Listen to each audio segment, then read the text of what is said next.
गोविंद बोलो हरि गोपाल बोलो, राधा रमण हरि गोविंद बोलो। गोविंद बोलो हरि गोपाल बोलो, राधा रमण हरि गोविंद बोलो। गोविंद बोलो गोपाल बोलो, राधा रमण हरि गोविंद बोलो।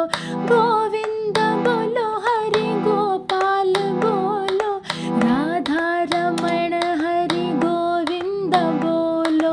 गोविंद बोलो गोपाल बोलो, सारे ये बोलो, मिलके ये बोलो, अरे सारे ये बोलो। श्रीमद् भागवत जी के पंचम स्कंद का 13वां अध्याय, भवाटवी का वर्णन और रहुगण का संशय नाश। जड भरत ने कहा, राजन, यह जीव समूह सुख रूप धन में आसक्त, देश देशांतर में घूम फिर कर व्यापार करने वाले व्यापारियों के दल के समान है। इसे माया ने दुस्तर प्रवृत्ति मार्ग में लगा दिया है, इसीलिए इसकी दृष्टि सात्विक, राजस, तामस भेद से नाना प्रकार के कर्मों पर ही जाती है। उन कर्मों में भटकता भटकता यह संसार रूप जंगल में पहुंच जाता है। वहाँ इसे तनिक भी शांति नहीं मिलती। महाराज, उस जंगल में 6 डाकू हैं। इस वाणिक समाज का नायक बड़ा दुष्ट है। उसके नेतृत्व में जब यह वहाँ पहुँचता है, तब ये लुटेरे बलात् इसका सब माल मत्ता लूट लेते हैं, तथा भेड़िए जिस प्रकार भेड़ों के झुंड में घुसकर उन्हें खींच ले जाते हैं, उसी प्रकार इसके साथ रहने वाले गीदड़ ही इसे असावधान देखकर इसके धन को इधर उधर खींचने लगते हैं।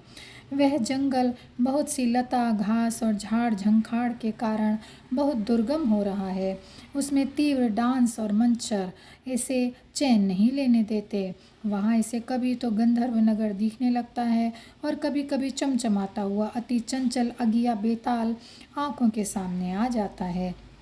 यह वाणिक समुदाय इस वन में निवास स्थान, जल और धनादि में आसक्त होकर इधर उधर भटकता रहता है। कभी बवंडर से उठी हुई धूल के द्वारा जब सारी दिशाएं धूमाच्छादित सी हो जाती हैं और इसकी आंखों में भी धूल भर जाती है, तो इसे दिशाओं का ज्ञान भी नहीं रहता। कभी कभी इसे दिखाई न देने वाले झिंगुरों का कर्ण कटु शब्द सुनाई देता है। कभी उल्लुओं की बोली से इसका चित्त व्यथित हो जाता है। कभी इसे भूख सताने लगती है तो यह निंदनीय वृक्षों का ही सहारा टटोलने लगता है, और कभी प्यास से व्याकुल होकर मृग तृष्णा की ओर दौड़ लगाता है। कभी जलहीन नदियों की ओर जाता है। कभी अन्न न मिलने पर आपस में एक दूसरे से भोजन प्राप्ति की इच्छा करता है। कभी दावानल में घुसकर अग्नि से झुलस जाता है, और कभी यक्ष लोग इसके प्राण खींचने लगते हैं तो यह खिन्न होने लगता है। कभी अपने से अधिक बलवान लोग इसका धन छीन लेते हैं तो यह दुखी होकर शोक और मोह से अचेत हो जाता है, और कभी गंधर्व नगर में पहुंचकर घड़ी भर के लिए सब दुख भूलकर खुशी मनाने लगता है। कभी पर्वतों पर चढ़ना चाहता है तो कांटे और कंकड़ों द्वारा पैर चलनी हो जाने से उदास हो जाता है। कुटुंब बहुत बढ़ जाता है और उदर पूर्ति का साधन नहीं होता तो भूख की ज्वाला से संतप्त होकर अपने ही बंधु बांधवों पर खींचने लगता है। कभी अजगर सर्प का ग्रास बनकर वन में फेंके हुए मुर्दे के समान पड़ा रहता है। उस समय इसे कोई सुध बुध नहीं रहती।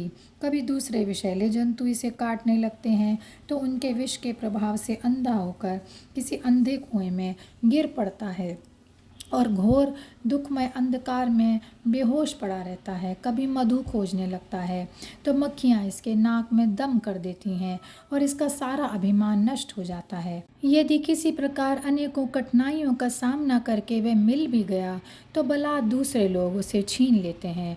कभी शीत, घाम, आंधी और वर्षा से अपनी रक्षा करने में असमर्थ हो जाता है। कभी आपस में थोड़ा बहुत व्यापार करता है तो धन के लोभ से दूसरों को धोखा देकर उनसे वैर ठान लेता है।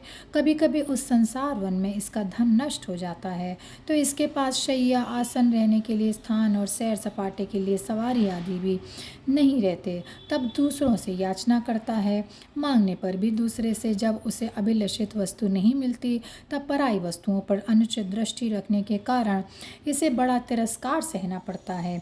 इस प्रकार व्यवहारिक संबंध के कारण एक दूसरे से द्वेष भाव बढ़ जाने पर भी वह वणिक समूह आपस में विवाहादि संबंध स्थापित करता है और फिर इस मार्ग में तरह तरह के कष्ट और धनक्षय आदि संकटों को भोगते भोगते मृतकवत हो जाता है। साथियों में से जो मरते जाते हैं उन्हें जहाँ का तहाँ छोड़कर नवीन उत्पन्न हुओं को साथ लिए वे बनिजारों का समूह बराबर आगे ही बढ़ता जाता है। वीरवर, उनमें से कोई भी प्राणी न तो आज तक वापस लौटा है और न किसी ने इस संकटपूर्ण मार्ग को पार करके परमानंदमय योग की शरण ही ली है। जिन्होंने बड़े बड़े दिक्पालों को जीत लिया है वे धीर पुरुष भी पृथ्वी में यह मेरी है ऐसा अभिमान करके आपस में वैर ठानकर संग्राम भूमि में जूझ जाते हैं, तो भी उन्हें भगवान विष्णु का वह अविनाशी पद नहीं मिलता जो वैरहीन परमहंसों को प्राप्त होता है। इस भवाटवी में भटकने वाला यह बनिजारों का दल कभी किसी लता की डालियों का आश्रय लेता है और उस पर रहने वाले मधुरभाषी पक्षियों के मुंह में फंस जाता है। कभी सिंहों के समूह से भय मानकर बगुला, कंक और गिद्धों से प्रीति करता है। जब उनसे धोखा उठाता है तब हंसों की पंक्ति में प्रवेश करना चाहता है, किंतु उसे उनका आचार नहीं सुहाता। इसीलिए वानरों में मिलकर उनके जाति स्वभाव के अनुसार दाम्पत्य सुख में रत रहकर विषय भोगों से इंद्रियों को तृप्त करना चाहता है और एक दूसरे को मुख देखते देखते अपने आयु की अवधि को भूल जाता है। वह वृक्षों में क्रीड़ा करता हुआ पुत्र और स्त्री के स्नेह पाश में बंध जाता है। इसमें मैथुन की वासना इतनी बढ़ जाती है कि तरह तरह के दुर्व्यवहारों से दीन होने पर भी यह विवश होकर अपने बंधन को तोड़ने का साहस नहीं कर सकता।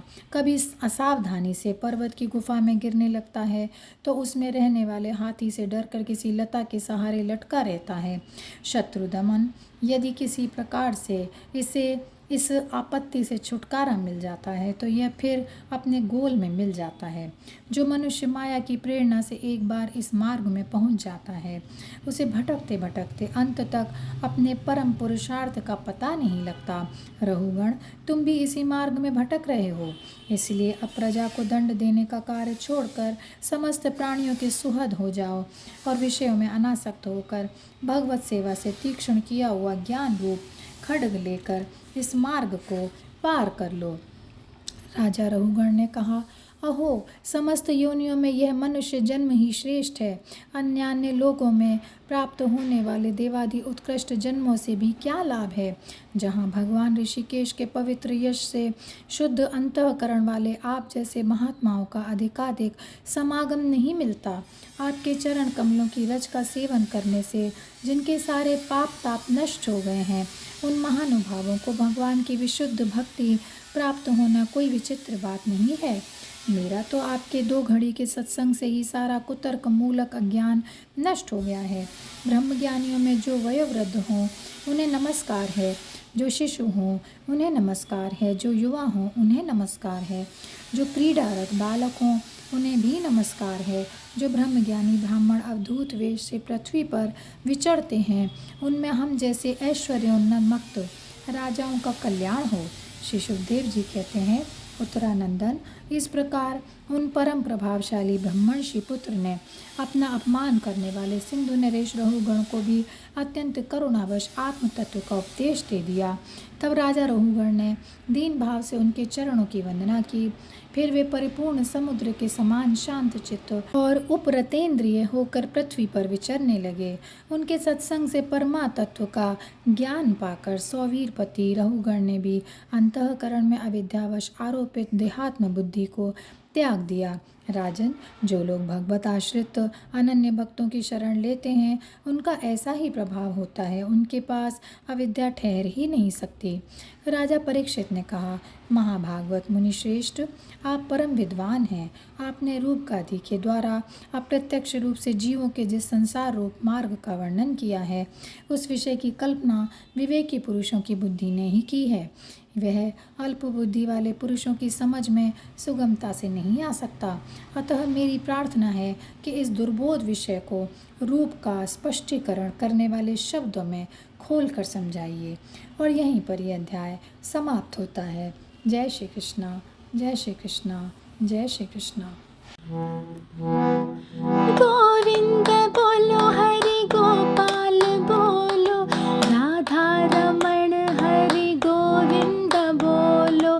गोविंद बोलो हरि गोपाल बोलो, राधा रमण हरि गोविंद बोलो। गोविंद बोलो गोपाल